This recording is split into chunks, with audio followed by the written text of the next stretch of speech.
योग दर्शन की 83वीं कक्षा। इससे पहले हमारी 82 कक्षाएं हो गई हैं। 15 जनवरी को हमारी योग दर्शन की लिखित परीक्षा हुई थी और उस लिखित परीक्षा होने के बाद में एक मन ये बना था कि लिखित परीक्षा में आप सब लोगों ने बहुत अच्छा प्रदर्शन किया। सब लोगों ने अपनी अनुकूलता से, अपनी स्थितियों से, अपनी आयु को देखते हुए, अपनी श्रद्धानुसार, योग्यतानुसार बहुत बहुत अच्छा लिखने का प्रयास किया। तो आप लोगों की जो तथ्यात्मक जानकारियां हैं वो तो बड़ी शानदार चल रही हैं। बहुत अच्छा लग रहा है कि आप बड़ी एकाग्रता से चीजों को समझ रहे हैं। तो एक मन ये हुआ था कि क्यों ना एक बार मौखिक परीक्षा भी हो जाए, जिससे कि बोलने का अभ्यास हो, जिससे कि हम अपने जीवन को टटोल के देख सकें कि जीवन में कहाँ क्या चीजें चल रही हैं। कई बार हमको ये लग रहा होता है कि हाँ, हम तो ठीक चल रहे हैं, हमारे जीवन में तो योग चल रहा है, हम तो बढ़िया से सही मार्ग पे आगे बढ़ रहे हैं, बढ़िया तो पढ़ रहे हैं हम, अरे सही तो समझ में आ रहा है।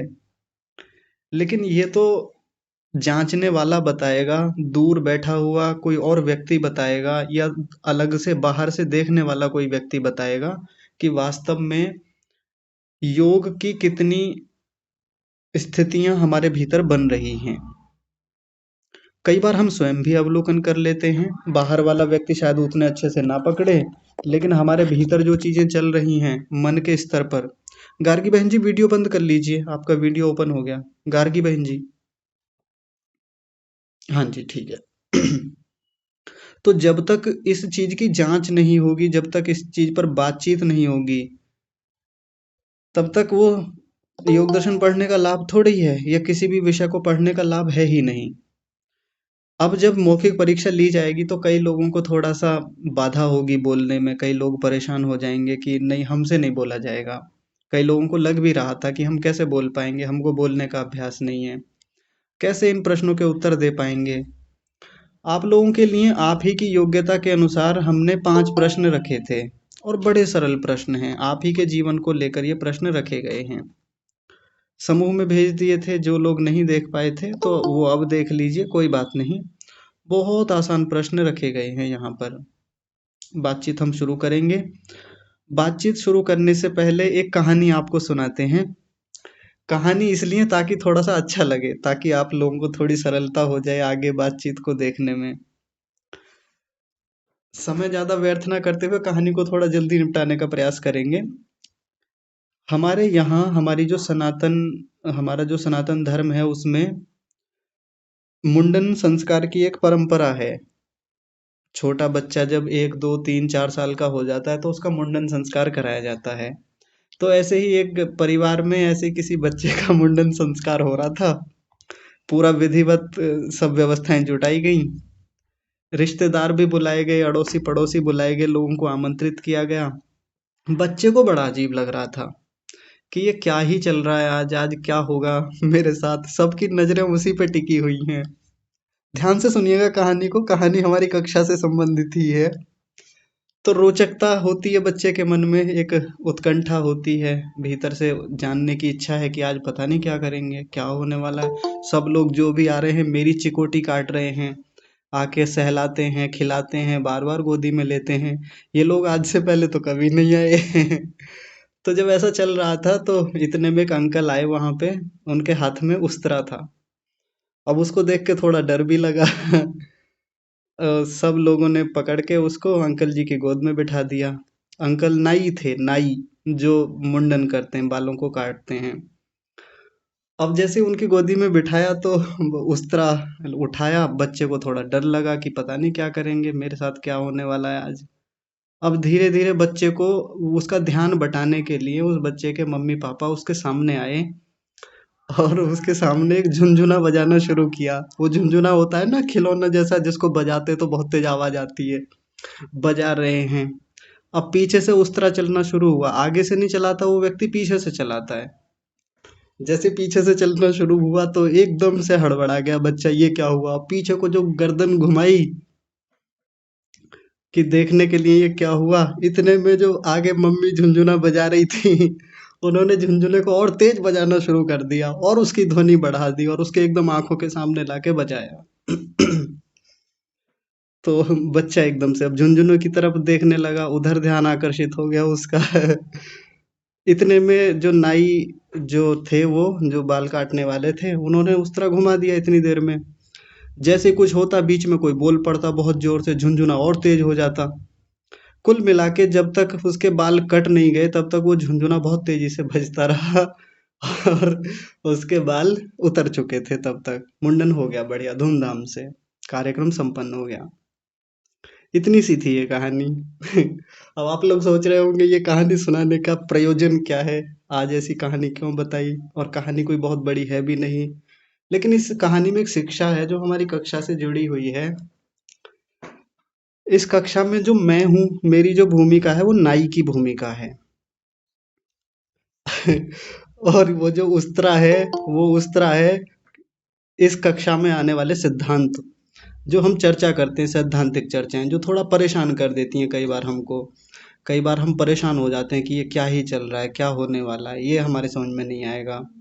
और वो जो झुनझुना बजता है ना बीच बीच में, जिसको लेके बच्चा खुश हो जाता है, एकदम उधर आकर्षित हो जाता है, देखने लगता है, मन हो जाता है, रुचि हो जाती है, वो है इस कक्षा में होने वाली इस प्रकार की हास्य व्यंग्यात्मक चर्चाएं।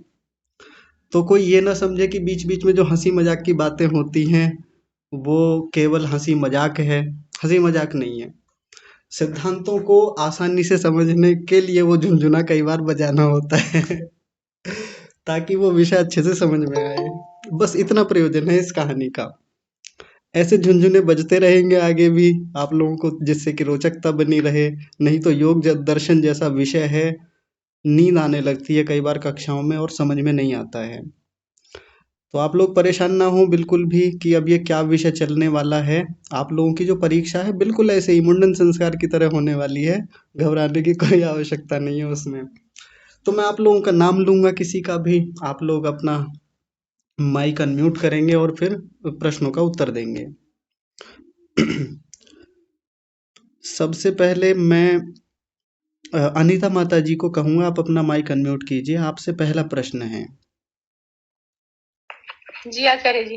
हाँ जी। माता जी, पहला ही प्रश्न जो आपकी स्क्रीन पर दिख रहा है, आप इसको देख लीजिए। मैं थोड़ा और बड़ा कर देता हूँ और अपनी भाषा में, एकदम सरल भाषा में प्रश्न आपसे करता हूँ। अब तक हम इतने दिनों से योग दर्शन पढ़ रहे हैं। हमारे योग दर्शन की शुरुआत वृत्तियों से हुई है। वृत्तियां क्या हैं? तो आपसे प्रश्न ये है कि आप अभी तक वृत्तियों को कितना समझ पाए हैं, अपने जीवन में अब तक कितना देख पाए हैं कि वृत्तियां कैसे काम करती हैं, होती क्या हैं वृत्तियां, आप बताइए। आचार्य जी, वैसे 5 प्रकार की वृत्तियां होती हैं। जी आपने पूछा है तो 5 प्रकार की वृत्तियां, जैसे प्रमाण और विपर्यय, जी विकल्प, निंद्रा, स्मृति। तो ये 5 प्रकार की जो वृत्तियां हैं, जी तो इनको मैं पकड़ पा रही हूँ। क्यों, पहले तो मुझे कुछ भी पता नहीं था जब से मैंने पढ़ना चालू किया।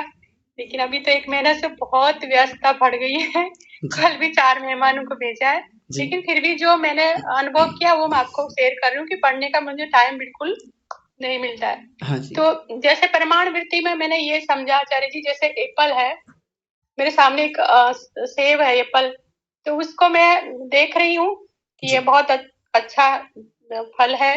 आंखों से देखा, उसका रूप का पता चला, और जब मैंने टेस्ट किया जी तो उसका स्वाद का मुझे पता चला हाँ जी कि ये स्वाद है। हम्म, और रस का पता चला, जी और नासिका से मैंने सूंघा तो उसका जो गंध थी, मतलब उसका वो मुझे महसूस हुई कि हाँ, इसमें इतनी ऐसी स्मेल है। जी तो मैंने हर प्रकार से मतलब उसको देख लिया, तो वो मुझे एकदम प्रत्यक्ष हो गया कि ये एप्पल में ये मतलब प्रमाण वृत्ति के हिसाब से मुझे मतलब एकदम परफेक्ट नॉलेज हो गया। हाँ बिल्कुल, बहुत बढ़िया। तो मुझे वो पूरा मतलब प्रत्यक्ष हो गया कि मैं, है ना, अभी इसको अच्छे से मैं समझ चुकी हूँ। जी तो ये तो है एक प्रमाण हाँ जी वृत्ति जो है, मेरे को समझ में आई जहां तक। जी आपको पता है कि कहाँ गलत हूँ मैं। हाँ ठीक है, नहीं बढ़िया। हाँ जी आचार्य। तो फिर आगम जो अनुमान प्रमाण जो मैंने समझा है कि समझ लो ये कहीं से मतलब ये बाहर कुछ पड़ा हुआ है, मतलब अंधेरा में समझ लो, या रस्सी है तो आप भी बताते रहते हैं रस्सी पड़ी है, और मैं अंधेरा हो रहा है, यानी ये जैसे कि हाँ बादल हो रहे हैं, बादल को देख करके लगा कि वर्षा आने वाली है। जी तो वर्षा का तो मालूम चल गया बादल को देख के कि वर्षा आने वाली है, लेकिन अब ये नहीं पता चल रहा, जैसे प्रमाण में पता चल प्रत्यक्ष प्रमाण में पता चलता है ना आचार्य जी, जी कि जैसे कि सब कुछ हमारे आंखों से देख लिया, अब वो बादल दूर है और आवाज आ रही है कि बादल गड़गड़ा रहे हैं और बिजली चमक रही है, और लेकिन ये पता नहीं चल रहा कि वहाँ कितनी वर्षा होगी, कितनी मात्रा में होगी, जी कितनी इंच तक होगी, इसका मुझे पूरा मतलब प्रत्यक्ष नहीं है। हाँ इतना मालूम अनुमान लगा रही हूँ कि हाँ वहाँ वर्षा होने वाली है, लेकिन ये पता नहीं है कि कितनी होगी, हाँ कितनी जी मात्रा में होगी, कितनी ज्यादा मतलब हेवी होगी, ऐसे आचार्य जिसका मैंने अनुमान जी को समझा है। हाँ जी फिर जो आप आप्त पुरुष होते हैं जो अपने जैसे दर्शन शास्त्र वेद, मतलब हमारा सबसे मेन तो वेद, चारों वेद ही हैं, ऋग्वेद यजुर्वेद सामवेद अथर्ववेद। तो ये तो हमारे महान आत्माओं का ऋषि प्रभु ने उनकी आत्माओं में ये वेदों का ज्ञान डाला, जी और उन्होंने पढ़कर हमें जो हमें ये आज ये इतनी जो विद्या हम पढ़ रहे हैं उनकी कृपा से पढ़ रहे हैं। तो वो प्रत्यक्ष प्रमाण है, मलागम प्रमाण, जी जो कि वो शब्दों के माध्यम से हमें मिल रहे हैं। और जैसे कि आप जैसे कोई आचार्य हैं, मतलब बहुत ही हमारे प्रति कितनी श्रद्धा रखते हैं, हमें इतनी मेहनत करते पढ़ा रहे हैं, तो ये हमारे भले के लिए पढ़ा रहे हैं आप, तो आप पे हमें पूर्ण विश्वास है कि आप हमें एकदम से मतलब सटीक योग मार्ग पर ले जा रहे हैं, हमें मोक्ष की प्राप्ति की ओर ले जा रहे हैं। तो आपके भी शब्दों का मैं ना अपने दिल से मतलब श्रद्धा से मैं विश्वास करती हूँ, और जो जितने भी हमारे जो बनावटी नहीं, जो दिखावटी पना करते हैं, उनके उनके वचन पर मैं विश्वास नहीं करती हूँ, जी इसको मैं आगम प्रमाण समझती हूँ। हाँ ठीक और है आचार्य जी जो अभी आगे जो है दूसरा प्रमाण वो है विपर्यय। तो विपर्यय मतलब उसमें उल्टा ज्ञान, जी मतलब उल्टा ज्ञान, जैसे कि अभी रस्सी समले अंधेरे में रस्सी को हम समझ रहे हैं कि ये सांप है, लेकिन जब हाथ से छुआ तो पता चला कि ये तो रस्सी है। और इस प्रमाण से क्या होता है आचार्य जी कि हम मतलब हमें पूरा नॉलेज नहीं होता है कि इसलिए हम डर भी जाते हैं उससे, ये सांप पड़ा है, डर लग रहा था बहुत। जी मतलब मेरे कहने का एक तात्पर्य है कि मैं डर रही थी मैं कि सांप है या रस्सी है। तो और कई बार क्या होता है कि आचार्य जी रस्सी समझ के सांप को उठा लें, फिर क्या हाल होगा बताइए। हाँ तो ये डर का है, एक मतलब डर है, मतलब ये विप्रिय जो है उल्टा जी ज्ञान है, मतलब ये प्रत्यक्ष प्रमाण में नहीं आता है। जी तो मैंने इसको ये समझा है। फिर आता है आचार्य जी विकल्प। जी तो वो तो आचार्य जी जो शब्द, मतलब जैसे मैं ये समझ रही हूँ कि आकाश से फूल बरस रहे हैं, जी तो आचार्य जी शब्द तो है, वो शब्द तो है जी कि हाँ फूल है, लेकिन आचार्य जी आकाश से फूल तो नहीं बरसेंगे ना। हाँ जी तो मुझे यहाँ तक पता चला कि हाँ शब्द है, लेकिन शून्य है वहाँ, जी मतलब कोई आकृति नहीं है, हाँ जी बिल्कुल वस्तु नहीं है वस्तु नहीं है वहाँ। जी तो ये समझा मैंने। हम्म, और जो निद्रा का मैंने आचार्य जी ये समझा कि ये भी एक वृत्ति है, एक सो जाते हैं तो हमें जो ज्ञान, अभी जो जागृत अवस्था में ज्ञान प्राप्त होता है ना, तो ये जो है सोने के बाद ये ज्ञान प्राप्त नहीं होता, लेकिन जब हम उठते हैं तो हमें पता चलता है कि हाँ कि मेरे को सुख पूर्वक सोया। आज आचार्य जी मैं 3 बजे सोई थी, बच्चा रो रहा था। हाँ जी तो आज मुझे ऐसा लग रहा है कि ना थकी हुई हूँ, मतलब मुझे बिल्कुल सर दर्द है, ये है, तो मुझे अच्छा फील नहीं हो रहा क्योंकि मेरी नींद पूरी नहीं हुई। जी तो मुझे अब पता चल रहा है कि हाँ ये है ना निद्रा के कारण मुझे ये चीजें, अगर अच्छी गहरी नींद आती तो मुझे थकान नहीं होती, जी मुझे आलस नहीं आता, मुझे मेरा सर नहीं दर्द करता। तो ये मैं निद्रा के विषय में जानती हाँ जी बहुत बढ़िया हूँ। और आचार्य जी धन्यवाद आचार्य। और पूछना आचार्य जी कुछ? हाँ, बस इतना ही रहने दीजिए। बहुत बढ़िया, आपने बड़े अच्छे से रखा अपने व्यक्तिगत जीवन के अनुभवों को आधार बनाकर। तो एक बार बाकी लोगों से बात कर लेते हैं।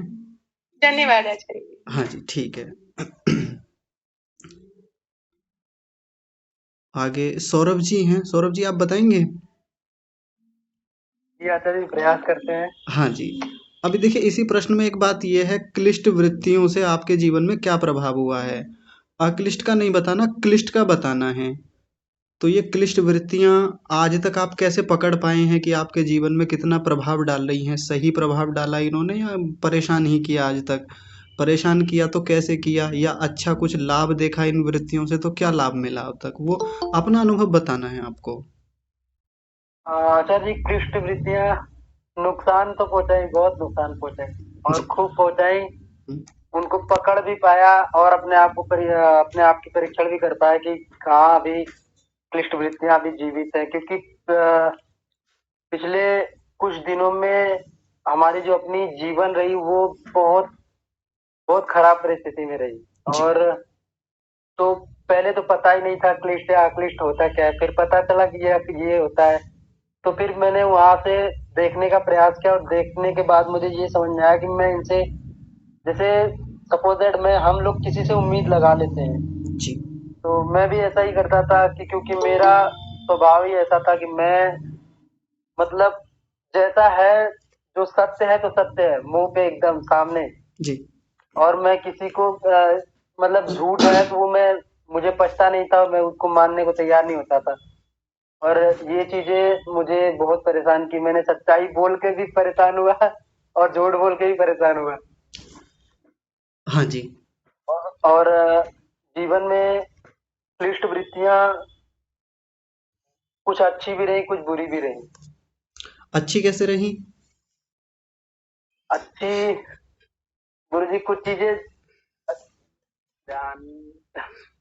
अ, हाँ, मैं थोड़ा ठीक कर देता हूँ। वो अक्लिष्ट होंगी जिन्होंने आपको सहायता दी, जिन्होंने आपके जीवन में सहारा दिया, आपको आगे बढ़ाया। ठीक है। जी हाँ। जी, हो सकता है उल्टा हो गया गुरु जी। हाँ, हाँ, कोई बात नहीं, मैं समझ पा रहा हूँ। कई बार चीजें मतलब अनुभव में आ रही हैं, लेकिन उनके लिए शब्द नहीं बन पाते हमारे पास।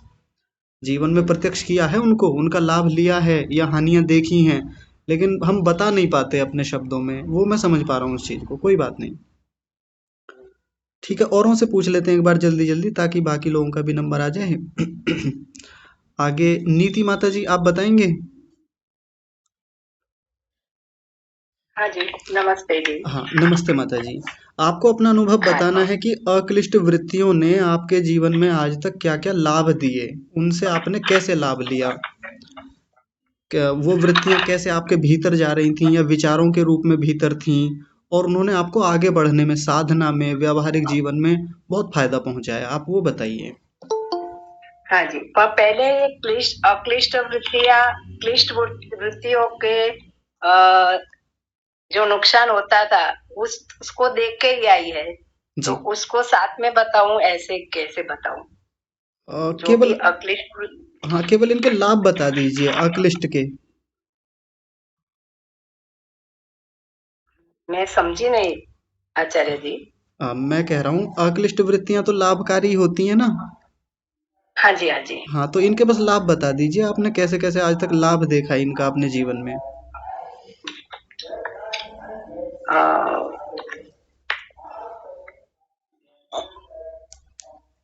अक्लिष्ट वृत्तियां तो पहले जो हमको मोक्ष की ओर ले जाती है और बंधन को छुड़ाती है, जी। उनको ही बोलते हैं जी। अक्लिष्ट वृत्तियां। तो मैंने सीधे सीधा तो अक्लिष्ट वृत्तियां को पहचाना नहीं है।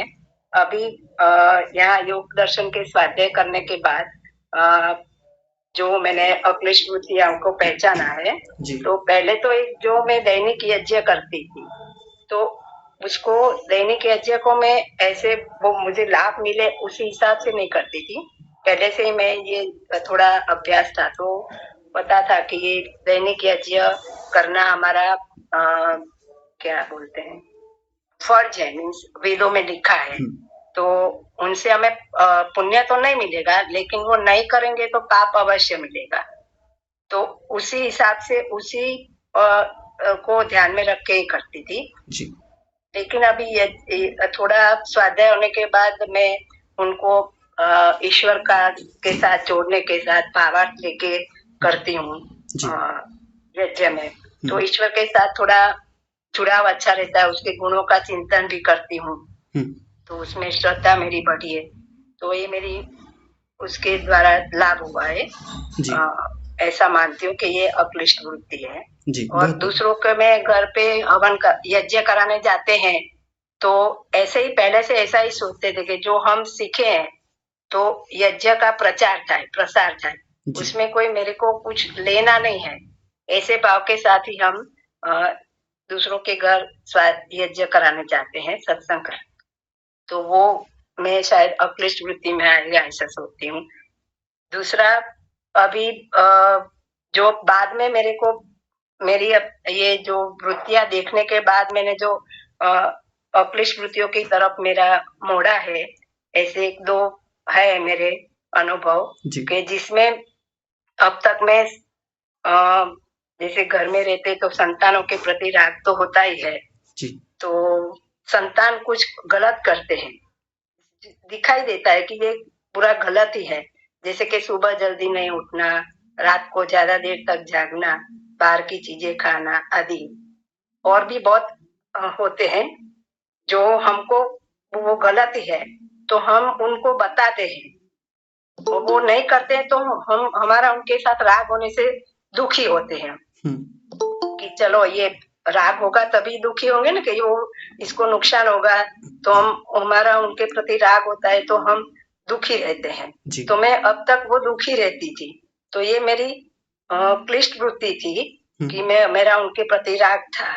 पर लेकिन अब मैं ऐसा सोचने लगी हूँ कि अभी बच्चे बड़े हो गए, गृहस्थाश्रम की जवाबदारी उनकी खुद की है जी। वो भी अपने कर्म करने में स्वतंत्र है जी। तो मुझे अभी अपने आत्मा का कल्याण करना है, तो मैं उनकी चिंता करने से क्यों दुखी हूँ जी। तो मैं अपना जो दुखी नहीं होगी तो मेरा स्वास्थ्य अच्छा रहेगा, मन अच्छा रहेगा, और मैं ये अपनी वृत्ति होती है राग वाली वृत्ति, उनको हटाऊं तो मैं अपने ईश्वर की तरफ और ज्यादा बढ़ सकूं। हाँ जी। तो वो मैंने अपने आप अप्लाई किया है। हाँ। तो मुझे वो अच्छा लगा है। मेरे अभी जो दुखी रहती थी, मेरा मन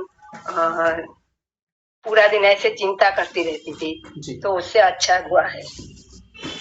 फिर दूसरा एक ये है कि घर में भी साथ में रहते हैं तो बहस हो जाती है जी। कि घर में रहेंगे तो बर्तन तो आवाज करेंगे जी। तो उसमें कभी ज्यादा बोलने का हो जाता था तो अभी भी दुखी रहती थी कि उदासीनता आ जाती थी कि सामने वाले के प्रति द्वेष वाले आ जाते थे।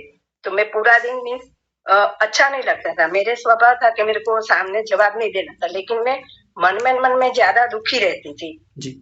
और अभी मैं ऐसा सोचने लगी हूँ कि उनके व्यवहार की असर, वो तो फल तो नहीं है, वो तो परिणाम है उनके कर्म का जी। तो वो भी मैं परिणाम अपने मन पे नहीं लूं, तो जो मैं ज्यादा उसको लूंगी तो मेरी स्मृति वृत्ति बनेगी उनसे जी। तो वो संस्कार मेरे चित्त में आएंगे तो बार बार मेरे को दुखी करेंगे। तो इसके ध्यान में लेकर मैं अभी ये उनको नहीं लेती हूँ, उपेक्षा करती हूँ। हाँ जी। तो अभी मन पहले से ज्यादा आनंदित रहता है। हाँ। तो इतना मेरे जीवन में अभी अक्लिष्ट काल की तरफ प्रशांत वाहिता बनने का प्रयत्न करती हूँ। हाँ। तो वो अच्छा रहता है मेरे जीवन में, सत्व गुण की बढ़ा है इससे, ऐसा मुझे अच्छा लगा है। हाँ, बहुत तो इतने तो लाभ मैंने हुए जी। ठीक है माता जी, बहुत बढ़िया। हाँ, देखिए जब ऐसे ही हम लोग जो हैं जब ठीक से विषय को पढ़ लेते हैं, समझ लेते हैं, तो उसका लाभ भी जीवन में होता ही है, देखने लगते हैं। और माताजी ने अपने व्यक्तिगत जीवन के 3-4 अनुभव ऐसे बताए जहां उन्होंने अक्लिष्ट वृत्तियों को सहारा बना करके अपने जीवन को आनंदित किया, परमात्मा की ओर बढ़ाया। अब केवल ये नहीं कि हम मुक्ति की ओर तो बढ़ने लगे, लेकिन हमारे पारिवारिक संबंध खराब होने लगे, उसके चक्कर में हमारे सामाजिक संबंध खराब होने लगे। ये नहीं करना है। अगर ऐसा कर लिया तो अक्लिष्ट वृत्तियों का कोई फायदा थोड़ी रह गया। हम तो अपने में मग्न हो गए, हमको तो बस मुक्ति रहती है हमेशा, मुक्ति मुक्ति, ईश्वर ईश्वर चाहिए। इस चक्कर में घर की व्यवस्था बिगड़ गई। ये नहीं करना है, अगर ऐसा हो गया तो फिर वो अक्लिष्ट तो नहीं है हमारा। ध्यान रखना चाहिए इन सब बातों का भी। तो माताजी ने इन सब बातों का ध्यान रखते हुए और जो क्लेश से युक्त वृत्तियां थी उनको कम किया, और जो विद्या से, मुक्ति से, परमात्मा से युक्त वृत्तियां थी उनको आगे बढ़ाया, उनसे लाभ लिया जीवन में। माताजी बहुत साधुवाद आपके लिए, बहुत बढ़िया। आगे सविता माताजी आप बताइए। सविता माताजी आप बोल पाएंगे? दूंगी आचार्य जी, हाँ, बोलने की तो दिक्कत है बस। क्या दिक्कत है? मैं समझा नहीं। नहीं मतलब बोला नहीं जाता है ना, नहीं, आप बोलने बोलिए, की प्रयास कोशिश कीजिए, करेंगे। ऐसे ही बोलिए जैसे आप हाँ हमसे जी। कॉल पर बोलते हैं कभी। जी, चलिए। बोला ही नहीं जाता है। हाँ जी। नहीं, कोई बात नहीं, बहुत हल्का सा प्रश्न है आपके वैसे लिए। आपका मन अधिकांश किस भूमि में रहता है? 5 प्रकार की भूमियाँ होती हैं ना, तो उनमें से आप हाँ जी। अधिकांश क्या देख पाते हैं कि मेरा मन इस भूमि में ज़्यादा रहता है? आप वो बताइए।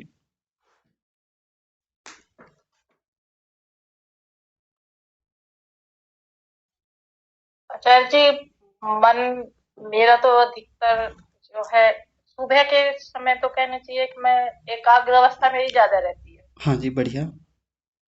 सुबह के समय मेरे 3-4 घंटे तो ऐसे निकलते हैं कि बस एक ही ध्यान रहता है, बस जो है सुबह का वक्त तो मेरा, और वैसे अधिकतर विक्षिप्त अवस्था जी, कहना चाहिए, जी, उसमें भी रहते हैं कि हाँ चीजें याद आती हैं, फिर एकदम से लगे रहते हूँ, और यहाँ किसी एक टॉपिक पे लगे हुए हैं, फिर अचानक से पता चला कि दिमाग इधर से डाइवर्ट हो गया, फिर उसे पकड़ के लाना, हाँ जी, फिर लगता है कि हाँ, तो फिर वही आता है अपने मन में, एक वो सीख रखा है मैंने कि हाँ नेति नेति, जी, जी, कि भाई नहीं चाहिए नहीं चाहिए, बस वो करके फिर अपना उसी टॉपिक पे आ जाना जी, अलग इसी तरीके से। और सुबह के समय तो मेरा ध्यान और में तो रहता ही है ज्यादातर, जी। कि हर वक्त अंदर से एक तो कहना चाहिए क्या, मतलब कैसे। भूमि को ध्यान में रख के बात बतानी है। क्षिप्त, मूढ़, विक्षिप्त, एकाग्र या निरुद्ध, इनमें से कौन सी भूमि में ज़्यादा रह पाते हैं आप पूरा दिन भर? पूरा दिन भर तो वही विक्षिप्त ही मानना चाहिए हाँ, ज्यादातर, की हाँ, क्षिप्त में, और उतनी कभी चंचलता भी कभी नहीं वैसे रहती। मूड भी होती। हाँ हाँ जी, जी। हाँ, उतनी चंचलता भी नहीं रहती, कभी-कभी मूढ़ता नहीं आ जाती है। चंचलता नहीं रहती, हाँ और जी, कभी कभी जी, ये लगता है कि हाँ, तो जो चंचलता तो नहीं रहती कहना चाहिए बिल्कुल भी मेरे अंदर, हाँ जी, ठीक है। लगी रहती हूँ अपना। हाँ, और कभी ये रहता है कि भाई कोई भी अपने आप से कोई भी गलत काम हो ना जाए बिल्कुल भी, हाँ जी, सबसे ध्यान यही रहता है कि किसी के लिए कोई अपशब्द ना निकल जाए वाणी पे, मतलब किसी से बात करनी है तो बहुत सोच समझ के कि हाँ वाणी पे संयम हाँ, होना चाहिए, किसी को कोई भी शब्द गलत ना निकल जाए, जी, ठीक ये है, बहुत रहता है सारा। बढ़िया। हाँ, ठीक है, ठीक हाँ। है। हाँ, बस बहुत है, इतना पर्याप्त है। आगे पूछ लेते हैं एक बार। आगे अखिलेश तिवारी जी हैं हमारी कक्षा में, आप बोल पाएंगे? सादर नमस्ते आचार्य जी। हाँ, नमस्ते जी। ऐसा है कि हमारी अवस्था जो है साहब ना, जी, एक तो जो हमारा दिन का व्यापार है, जी, तो वो चंचल भी हो जाता, चंचल तो रहते रहता है, जी, और कभी वो मूड भी हो जाता है, जी, विक्षिप्त में भी चला जाता है। लेकिन जिस समय हम उपासना में बैठते हैं ना, जी। उस समय साहब एकाग्र परमात्मा की कृपा से रहता है हमारा। अच्छा जी, जी, आप उस समय जान एकाग्रता रहती है। अच्छा, उपासना में जब मैं बैठता हूँ तो एकाग्रता लगभग काफी रहती, हाँ, मतलब 100% तो नहीं कह सकते आचार्य जी, हाँ जी, लेकिन इन चीजों को फिर हम उस समय हटा देते हैं। बार बार काफी देर तक हमें बड़ा युद्ध करना पड़ता है। हाँ, बिल्कुल। लेकिन आप ऐसे मान के चलिए कि 1 घंटा की उपासना में आधा घंटा तो हमको बहुत युद्ध करना पड़ता है इन चीजों से। जी, जी, बिल्कुल। क्योंकि हम बिजनेसमैनों के साथ में भी रहते हैं, व्यापारी है, और मतलब नेताओं के साथ में भी हमारा साथ रहता है थोड़ा। जी, तो वो चीजें अटैक करती रहती मेरे ऊपर। हाँ, बिल्कुल। लेकिन जब हम प्रभु की उपासना में बैठते हैं तो आधा घंटा ये हमारा जैसे सांप और नेवले का युद्ध चलता है ना साहब, फिर आधा घंटे में हमें शांति मिल जाती है, फिर हमारी एकाग्रता हो जाती है साहब। हाँ जी, ये बहुत मेरा बढ़िया। अनुभव है। जी, ठीक है। अभी एक बार और नियमित देख मैं छोड़ता नहीं हूँ जी। जी। ठीक है, बहुत बढ़िया। बस अच्छा, नमस्ते जी। हाँ ठीक है, नमस्ते जी, बहुत बढ़िया अनुभव आपका। अभी और देख लेते हैं 2-4 लोगों से बात करके। जयपाल राउत जी हैं, आप बताएंगे अपना अनुभव इस विषय में कि आपका मन अधिकांश किस भूमि में रहता है? चित्त की कौन सी स्थिति ज्यादा रहती है पूरे दिन भर में? बोल पाएंगे आप?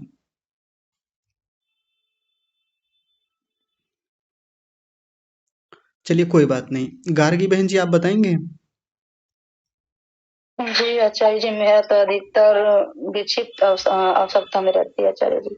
हाँ, कैसे समझ पाते हैं इस बात को कि विक्षिप्त ही रहता है? आचार्य जी, कोई मैं कार्य करती हूँ तो कभी मेरा मन उस विषय पे चल जाता है, कभी हाँ भी घर के कामों में चल जाता है। हाँ जब ठीक। मैं इन सब को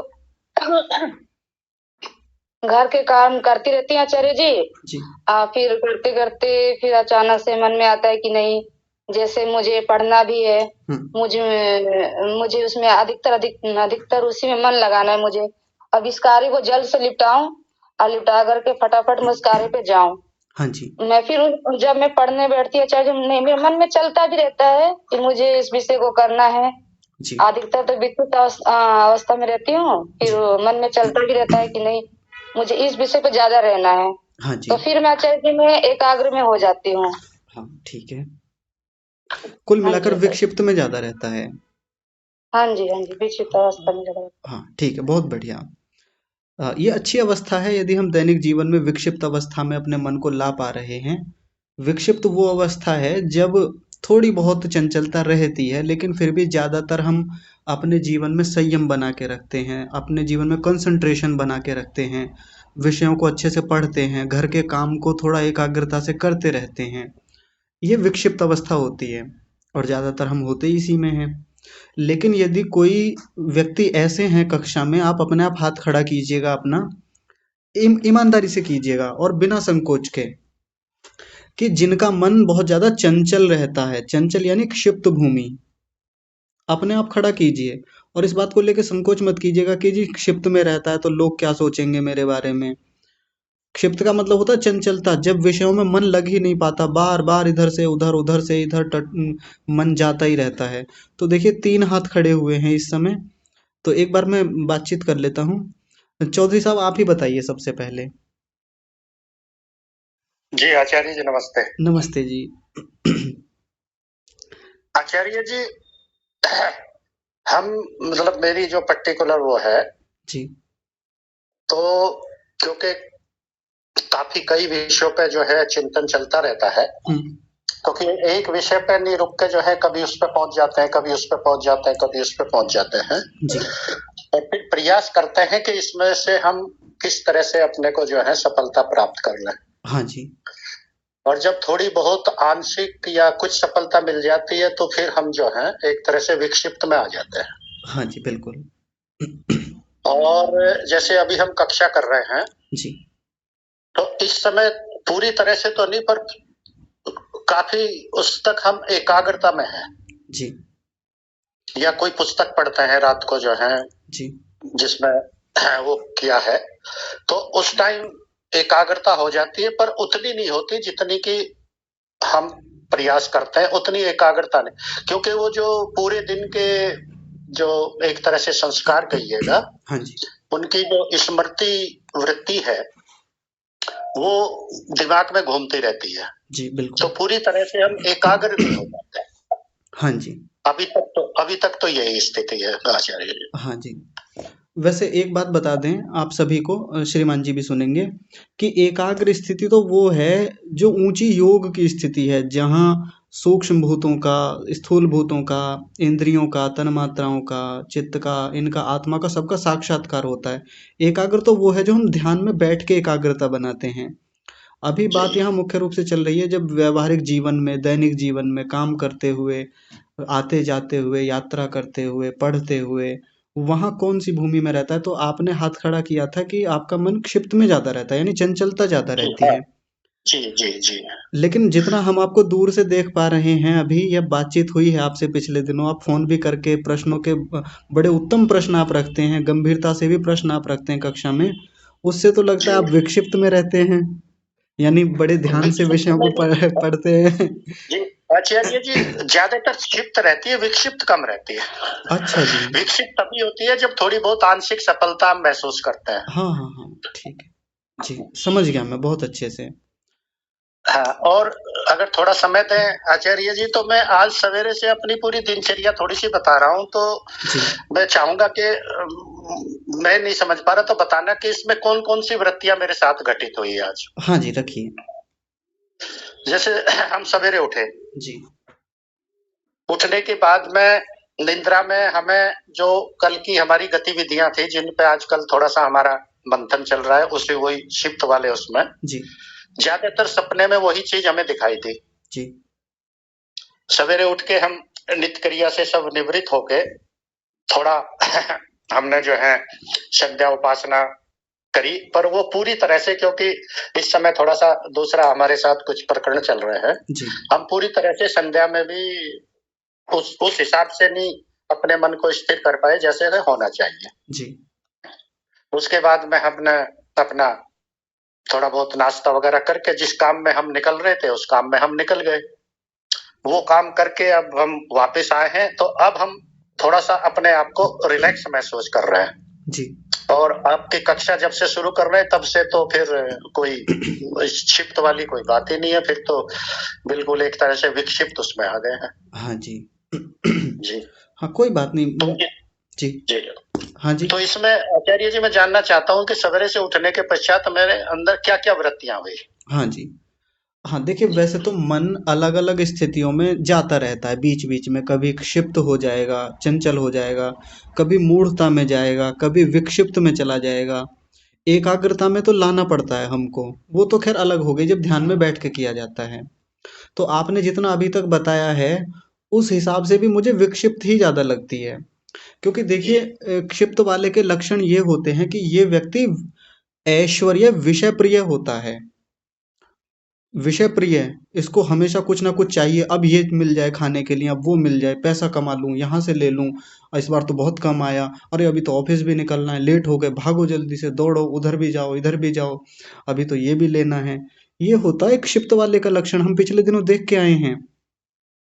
और मूढ़ वाले का क्या लक्षण होता है? पढ़ा रहे हैं हम उसको बिठाए हैं कि आओ बे थोड़ा चर्चा कर लें, घर में बड़ी समस्याएं चल रही हैं, ऑफिस में या बिजनेस में नुकसान चल रहा है, अरे थोड़ा बैठो तो सही, एक बार बात तो करो, अपना दिमाग तो लगाओ, कहाँ गड़बड़ चल रही है। वो कहता है ये मन नहीं है, अरे नहीं करना। अच्छा तो पैसा वैसा तो कमाओ, नौकरी तो करो, अरे नहीं करना, नहीं मन ही नहीं है, भीतर से आता ही नहीं। अरे कुछ समझ तो लो, बात को एक बार सुन तो लो, अरे नहीं सुनना, मन ही नहीं है भीतर से, वो भीतर से मूढ़ता ही इतनी आ गई, वो व्यक्ति उधर बढ़ना ही नहीं चाहता। ये होते हैं मूढ़ वाले के लक्षण। और विक्षिप्त वाला वो व्यक्ति होता है, थोड़ी बहुत चंचलता आ जाती है, काम में लगा हुआ है, अपने बिजनेस में है, ऑफिस में है, खाना बना रहा है, घर के काम में लगा हुआ है, लेकिन बीच बीच में ध्यान कहीं चला गया, ऑफिस में है, घर का ध्यान आ गया, कोई बात नहीं, थोड़ा बहुत आ जाता है। व्यक्ति के भीतर ऐश्वर्य पाने की कामना रहती है, बढ़िया से रहती है, लेकिन धार्मिक होता है, ऐश्वर्य प्रिय होता है, और वैराग्य प्रिय होता है, ज्ञानवान होता है, धार्मिक होता है। ये लक्षण होते हैं विक्षिप्त वाले के, हमने देखे थे। तो यदि हमको अपनी स्थिति देखनी है तो लक्षणों के आधार पे देखें जो महर्षि व्यास जी ने बताए थे। और जितना मैं चौधरी साहब को जानता हूँ, धार्मिक व्यक्ति हैं, ऐश्वर्यवान हैं, ऐश्वर्य को चाहते हैं, बिल्कुल चाहते होंगे निश्चित रूप से, विषयों को उतना नहीं चाहते होंगे जितना क्षिप्त वाला चाहता है, इसलिए मुझको आप क्षिप्त में नहीं दिखते। और भाग दौड़ जीवन में ये ले लें, वो ले लें, ये भी हाथ लग जाए, वहाँ से भी पकड़ लूँ, ये भी जॉब कर लूँ, बिजनेस भी देख लूँ, घर का भी संभाल लूँ, ये सब शायद नहीं होता होगा। मतलब बाकी सब लोग भी देखें, सब लोग अपना अपना देखें। तो यदि जीवन में धार्मिकता है, थोड़ी स्थिरता है, चीज़ों को रुक करके ठहर करके देख पाते हैं, और धर्म के प्रति, परोपकार के प्रति, अपने प्रति, समाज के प्रति एक भावना बनी रहती है, धार्मिकता रहती है, ऐश्वर्यों को पाना चाहते हैं, पैसा कमाना बिल्कुल चाहता है ये व्यक्ति भी, विक्षिप्त वाला भी। और इसको भी ऐश्वर्य चाहिए, गाड़ी चाहिए, बंगला चाहिए, घर अच्छा चाहिए, अच्छा सौंदर्य चाहिए। इसको भी शरीर बनाना होता है, शरीर मजबूत चाहिए, सौंदर्य चाहिए, अच्छे खासे इसको भी चाहता है कि मेरे बाल अच्छे दिखें। ऐसा नहीं है कि विक्षिप्त वाला नहीं चाहता, वैराग्य को भी चाहता है ये व्यक्ति। वैराग्य यानी ऊंचे ज्ञान की स्थिति को पाना चाहता है कि मैं पढ़ना भी चाहता हूँ, भीतर से उत्कंठा रहती है ज्ञान के प्रति। तो जब इतना कुछ दिखे तो आप मान ले कि आप विक्षिप्त में ही हैं। अब आप देख लीजिए क्षिप्त वाला और विक्षिप्त वाले में कितना अंतर होता है। जी आचार्य जी, धन्यवाद। हाँ जी। कोई बात नहीं, कई बार नहीं हम समझ पाते शब्द के हिसाब से, लेकिन हमारे जीवन में तो वो चल रहा है। एक बार श्रीमान रामपाल महोदय जी, आपसे भी मैं पूछना चाहूंगा कि आप कैसे देखते हैं अपने आप को, किस भूमि में देख पाते हैं?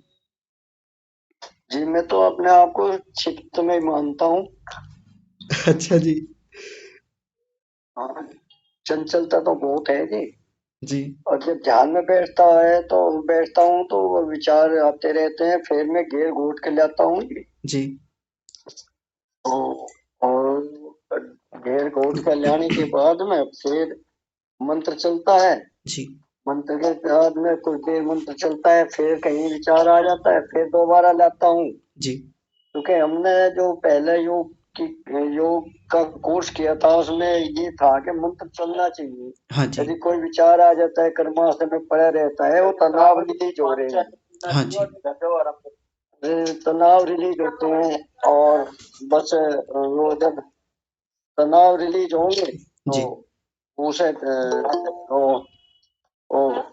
वो विचार आने का मतलब जो है ना, जी। तनाव रिलीज हो जाते हैं, फिर हम दोबारा फिर मंत्र का आ जाते हैं जी। हाँ जी। हाँ जी। बस वैसे उस हिसाब से जैसे आप कह रहे धार्मिक विचार अच्छे लगते हैं, जैसे आपकी क्लास करता हूँ ना जी, पर बड़ा मजा आता है, चाहे याद कितनी रहो या ना रहो। हाँ जी। हाँ जी। लेकिन मजा खूब आता है जी। हाँ जी। हाँ जी, जैसे बिल्कुल। आचार्य राजन जी की भी करता हूँ मैं, एक और क्लास रात को करता हूँ। जी। और कभी कभी मुझे जो है आलस्य आके आँख भी लग जाती है। हाँ जी। हाँ, तो इस तरह की स्थिति बनती है जी। हाँ ठीक है, मैं और समझ गया। ध्यान तो बस शाम को तो मैं इतना थक जाता हूँ, शाम को तो बैठ ही नहीं पाता जी। हाँ जी। पर सुबह में एक दो बार करता हूँ प्रयास। हाँ जी। हाँ जी। 1 घंटा, आध घंटा, पौन घंटा, एक दो बार बैठता हूँ। हाँ ठीक है, समझ गया मैं। ये है जी, बहुत बढ़िया। जी। हाँ चलिए ठीक है। तो देखिए समय भी हो गया है, मैं एक दो बातें बता के आज की कक्षा को विराम देना चाहूँगा। अभी आशा माता जी हैं, गीता माता जी और कनिका माता जी, आप तीनों ने भी हाथ खड़े किए हुए थे, मुझे आपके नाम याद हैं, ध्यान रखूंगा मैं। ये चर्चा अभी चलेगी, मैं चाहता हूँ ये चर्चा हमारी कल भी चले।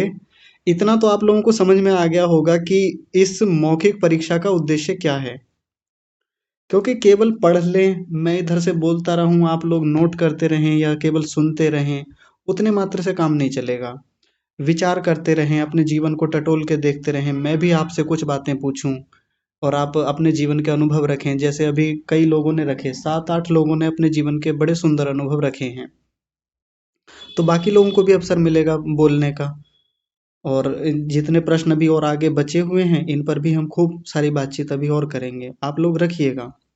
और एक बात और समझ में आ रही होगी, जब अभी क्षिप्त विक्षिप्त एकाग्र की बात चल रही थी या मूढ़ की बात चल रही थी, तो अब एक बात और समझ में आ रही होगी कि कहाँ गलतियां चल रही हैं।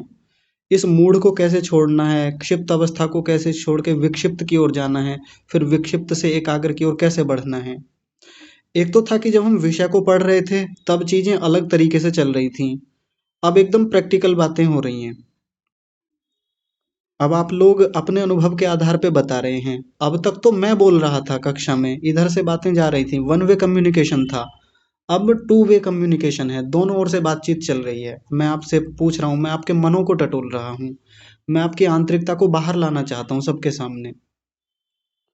तो बताइएगा निसंकोच होके, जितना आप हम सबके सामने रख सकते हैं। जो गहरी व्यक्तिगत निजी किस्म की बातें हैं, आप मत बताइएगा, कोई बात नहीं, वो नहीं भी रखनी चाहिए सबके सामने। पर जिन बातों को रख सकते हैं जिससे ये लगता है कि हाँ जी, इनसे बाकी लोगों को भी चीज़ें समझ में आएंगी, तो बिल्कुल रख सकते हैं आप। तो जिन लोगों का नंबर नहीं आया है वो ये खुश फहमी में ना रहें कि जी छूटे, चलिए, आज तो नंबर नहीं आया हमारा। नंबर आएगा। बोलना तो होगा आपको। थोड़ा बोलें, कम बोलें, सही गलत जैसा भी बोलें, लेकिन बोलें। मैं आपकी सहायता करूँगा। गलतियाँ होती हैं, उनको ठीक कराने का प्रयास करूँगा। कुछ जीवन में इधर-उधर चीज़ें चल रही हैं, उसके विषय में चर्चा करेंगे हम लोग। लेकिन आज समय हो गया है, तो आज की कक्षा को यहीं विराम देते हैं। आप सभी ने बहुत सुंदर अपने अनुभव रखे। जिन-जिन लोगों ने रखे उनका धन्यवाद, और उनका तो बहुत सारा धन्यवाद जिन्होंने धैर्य से आप सबकी बातों को सुना। परमात्मा का भी विशेष धन्यवाद जिन्होंने हम सबको ये अनुकूलताएं प्रदान की। आज की कक्षा को यहीं विराम। आप सभी को सादर प्रणाम।